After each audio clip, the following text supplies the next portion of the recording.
before we start, if you think my parents deserve to be cut off forever after what they did, hit that subscribe button right now. But if you believe I should have just handed that baby over to people who called her a burden, well, you won't like how this story ends, and you definitely shouldn't subscribe. My name is Maya, and 10 years ago my entire life changed in a single night. But this story doesn't start there. It starts in a courtroom with me sitting across from my own parents, watching them try to destroy me with lies. They thought I'd crumble under pressure. They thought I had nothing to fight back with. But tucked inside my bag was a sealed folder, my sister's final truth, and it was about to burn their world to the ground. Let me take you back to where it all began. It was February 14th, Valentine's Day, ironically enough, a night when most people celebrate love. I was 26 years old, living in a modest apartment in Seattle, working as a graphic designer and trying to build some semblance of a stable life. My sister Rochelle was 2 years younger than me, and we'd always been close despite our family's dysfunction. But over the past year, she'd become increasingly distant, her calls growing sporadic, her excuses growing weaker. That night, at 11:47 p.m., someone pounded on my door like the building was on fire. I opened it to find Rochelle standing there, and I barely recognized her. Her eyes were hollow, ringed with dark circles that spoke of sleepless nights and demons I couldn't see. Her hands were shaking, and in her arms, wrapped in a thin, frayed baby blanket that looked like it had come from a thrift store, was a tiny newborn. "Please," she whispered, her voice cracking. "Just take her. I can't do this. I can't." She thrust the baby into my arms before I could even process what was happening. "Her name is Aurora. She's 3 weeks old. I left everything you need in the diaper bag." "Rochelle, what are you?" But she was already backing away, tears streaming down her face. "I'm sorry, Maya, I'm so sorry, but you're the only one I trust. Don't let them." She choked on whatever she was going to say next. A car horn blared from the street below. She glanced back, panic flooding her features. "I have to go, please just keep her safe." And then she was gone, running down the hallway, disappearing into the night like a ghost. I stood there, holding this tiny human who was already starting to fuss, and my brain couldn't catch up to reality. I had a baby, my sister's baby, and I had no idea what to do. The first call I made was to my parents. Surely they would know what to do, right? Surely they'd want to know their granddaughter had just been abandoned on my doorstep. My father answered on the fourth ring, his voice groggy with sleep. "Maya, do you know what time it is?" "Dad, Rochelle just showed up and left her baby with me. I don't know where she went. I don't know what to do." There was a long pause. Then my mother's voice came on the line. He must have put me on speaker. "She left the baby with you." "Yes, she just ran off. I need your help. Should I call the police? Should I?" "No," my mother's voice was sharp, final. "Don't call anyone. This is Rochelle's mess, not ours. If she chose to leave that baby with you, then she's your burden now. Don't drag us into whatever situation she's gotten herself into." I felt like I'd been slapped. "She's your granddaughter." "We're too old to raise another child, Maya. And frankly, we're done cleaning up after Rochelle's mistakes. You're young, you're capable, figure it out." The line went dead. I stood there in my tiny apartment at midnight, holding a 3-week-old baby, and realized with crushing clarity that I was completely alone. No sister, no parents, just me and this innocent child who hadn't asked for any of this. If you've ever been abandoned by family when you needed them most, drop a like right now. Let them know you're still here. That first year was the hardest thing I've ever done. I knew nothing about Bobbies. I couldn't afford childcare and still make rent. I worked from home when Aurora slept, which wasn't often because she had colic and screamed for hours every night. I survived on coffee, frozen dinners, and about 4 hours of sleep a night.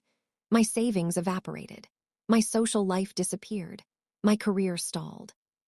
But somewhere in those exhausting, overwhelming months, something shifted. Aurora's first smile was directed at me. Her first laugh came when I made silly faces during a 3 a.m. feeding. When she learned to crawl, she crawled straight to me. And when she said her first word at 10 months old, it was mama. It was mama, looking right at me. I'd kept trying to correct her, saying, "I'm Aunt Maya," but it felt wrong. because I wasn't functioning as her aunt. I was her mother in every way that mattered. I was the one who woke up when she cried, who took her to doctor appointments, who taught her to walk, who kissed her scraped knees and read her bedtime stories. My parents visited exactly once during that first year. They came to my apartment, looked at Aurora with distant, clinical interest, and said, "Well, she seems healthy, you're managing." Then my mother added, "Don't expect us to babysit. This isn't our responsibility."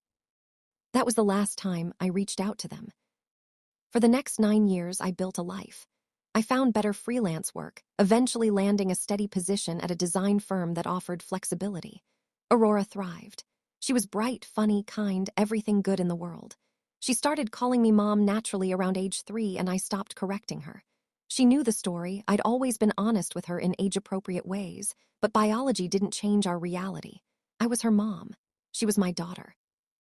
Rochelle never came back, never called. I tried tracking her down a few times, but hit dead ends. It was like she'd vanished completely.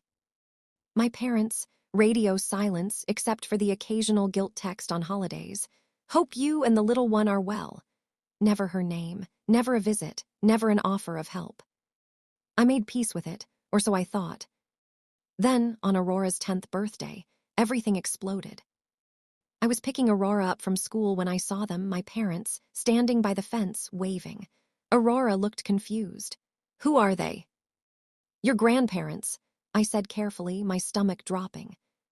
They rushed over, all smiles and open arms, acting like they'd been part of Aurora's life all along.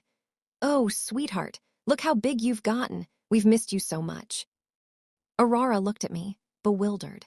She'd seen them maybe twice in her entire life, and she barely remembered those occasions. That evening, they showed up at my apartment uninvited. My father got straight to the point. "We've decided we want to be part of Aurora's life. We're her grandparents, and you've kept her from us for 10 years. "I kept her from you?" I couldn't believe what I was hearing. "You told me she was my burden. You refused to help." "We were in shock," my mother interrupted smoothly. "We didn't handle things well initially, but we've had time to reflect, and we want to make things right. We're filing for custody." I laughed, actually laughed. "You can't be serious." But 2 weeks later, I was served with court papers. They were deadly serious. If you think people who abandon you don't get to suddenly reclaim you a decade later, smash that subscribe button. But if you think blood family always deserves another chance no matter what, well, you're watching the wrong channel. The custody battle was brutal. My parents hired an aggressive attorney who painted me as unstable, controlling, and manipulative. They claimed I'd kidnapped Aurora, that I'd forged abandonment, that I'd systematically alienated them from their granddaughter to satisfy my own selfish need to play mother. Their lawyer was good, really good. He made me sound like a monster while painting my parents as heartbroken grandparents who'd been cruelly shut out. I sat in that courtroom, watching my own parents lie under oath, and felt my world crumbling. I had some documentation texts, a few witnesses, but it wasn't enough. Not against their polished narrative and expensive legal team. Then I remembered the folder. The night Rochelle disappeared, in that diaper bag she'd left, there was a sealed manila envelope tucked in the bottom. On it, in Rochelle's shaky handwriting, "For her eyes only, open if they find you." I'd kept it sealed for 10 years, respecting my sister's wishes, assuming it was just some personal goodbye letter. But now, with everything on the line, I finally opened it. Inside was documentation I never knew existed. A signed relinquishment letter, notarized, explicitly giving me full custody and parental rights. Medical records showing Rochelle's struggles with severe addiction and untreated bipolar disorder. A restraining order against a dangerous ex-boyfriend. Police reports I'd never seen. And then there was the letter. 4 pages, handwritten, dated the night she left Aurora with me. "Maya, if you're reading this, it means they found out about Aurora and they're trying to take her. Don't let them. Our parents destroyed us and they'll destroy her too. They knew about my addiction. They knew about Jake and what he did to me. But they cared more about their reputation than getting me help. They told me to hide the pregnancy, to give the baby up quietly, to not embarrass them. When I refused, they cut me off completely. The night I brought Aurora to you, I was running from Jake and from them. I chose you because you're the only person I trust to love her more than you fear our parents. They'll use her as a prop to fix their image. Don't let them win. Keep my daughter safe. Tell her I loved her enough to give her a better life than I could provide. Tell her I'm sorry. But most of all, don't let them rewrite history. The truth is in this folder. Use it. I love you, Maya. Thank you for being the mother I couldn't be. Rochelle. I sat on my bathroom floor and cried for an hour. Then I called my lawyer. The next court date, I brought the folder. When it was my turn to present evidence, I handed it directly to the judge. My parents' faces went white when they saw it. The judge read everything. The relinquishment papers, the medical records, the police reports, and then he read Rochelle's letter aloud. The courtroom was silent, except for my mother's sharp intake of breath, when the judge reached the part about them knowing about Rochelle's addiction and refusing to help. So let me understand this correctly, the judge said, looking at my parents over his reading glasses. Your daughter came to you for help during a crisis pregnancy while struggling with addiction, and you told her to hide it to avoid embarrassment. My father started to speak, but the judge held up his hand. And when she chose to place her child with her sister, with proper legal documentation, you called that child a burden and refused all contact for a decade. Now, 10 years later, you want custody. My mother tried the tears. We were wrong. We just want a chance to know our granddaughter. Your granddaughter who doesn't know you, who has thrived for 10 years under Ms. Maya's care, who has explicitly stated in her guardian ad litem interview that she doesn't want to live with you. That was news to my parents. Aurora had told the court-appointed guardian that she didn't want anything to do with them, that I was her mom, that she was scared of these strangers trying to take her away. The judge's ruling was swift and decisive. Full legal custody to me, with 0 visitation rights for my parents unless Aurora specifically requested it, which she never did. My parents stormed out of the courtroom, my mother hissing, "You're a traitor to this family." But I didn't feel like a traitor. I felt free. If you believe blood doesn't make you family, love does. Hit that subscribe button right now. Because that's what this channel is all about. Real stories about real families, not the fake ones people pretend to have. That night, driving home with Aurora asleep in the backseat, I thought about my sister. I thought about the impossible choice she'd made to give her daughter a better life than she could provide. I thought about the courage it took to walk away from something she loved so much. And I thought about family, real family. Not the people who share your DNA but abandon you when things get hard. Not the people who show up a decade later trying to rewrite history. Real family is the people who stay, who show up at 3 a.m. when the baby won't stop crying, who celebrate the small victories and weather the hard times, who choose you every single day, not out of obligation, but out of love.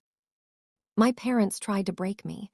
They tried to use the legal system to take the child I'd raised from scratch. They tried to punish me for their own failures as parents. But in the end, the truth saved us. Rochelle's truth. The truth she'd carefully documented and hidden away, knowing that one day our parents might try exactly what they did.